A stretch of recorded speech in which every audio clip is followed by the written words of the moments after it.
maanta oo ah maalin Arbaca taariikhduna ay tahay 9kii bishii 7 2025 waxaanu si wada jir ah halkan maanta ugu baabi'inaynaa oo aanu u gubaynaa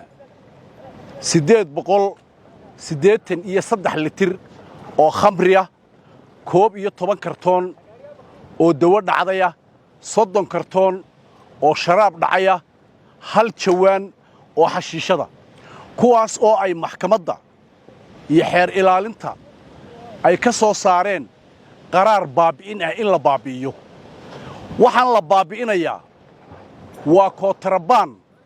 iyo mukhaadaraad dalka ku soo galay si sharci darro ah waxaan digniin u dirayaa dadka haysta meheradaha lagu iibiyo dawooyinka dadka keena sharaabka soo geliya ama ku haysta magaalada gudaheeda sharaab dhacay maxkamaddii xeerartu iyo bileysku waxay ka gaari doonaan tallaabo sharci ah kuwa xaaraan quutayaasha ah ee soo geliya waddanka khamrigana hantidoodu dambaskaas bay ku dambayn doontaa dambaskaas ayay ku dambayn doontaa iyana xadhig aanay ka soo bixin ayay ku dambayn doonaan waxaan leeyahay annaga meel kasta waxa noo jooga kuwo muwaadiniina oo na soo gaadhsiiya daqiiqad kasta meesha aad maraysaan alxamdulilaahi rabbil caalamiin weeye ma badbaadaysaan kumana guulaysanaysaan idin da'yarteenna maanta u soo gelisaan dalka sharaab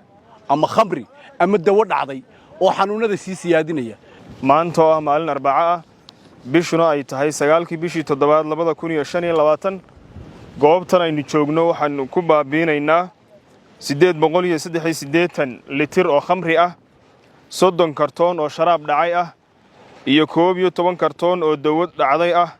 iyo hal jawaan oo xashiishad ah ugu horeyn digniin waxaan u diraynaa dadka ka ganacsada khamriga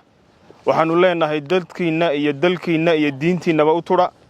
sidoo kale waxaanu iyagana digniin u diraynaa dadka ganacsatada ah ee waddanka soo geliya sharaabka iyo dawooyinka dhacay iyagana waxaan ugu baaqaynaa Ilaahay inay ka cabsadaan oo iyaguna dadkooda iyo dalkooda iyo diintoodaba ay u turaan maanta taariikhdu 9kii bishii 7 ee 2025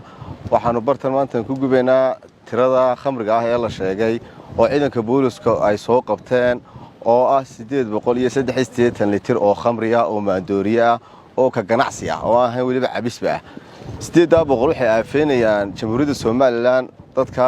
masaakiinta ah kuwa sii caba kuwa sii iibiyaba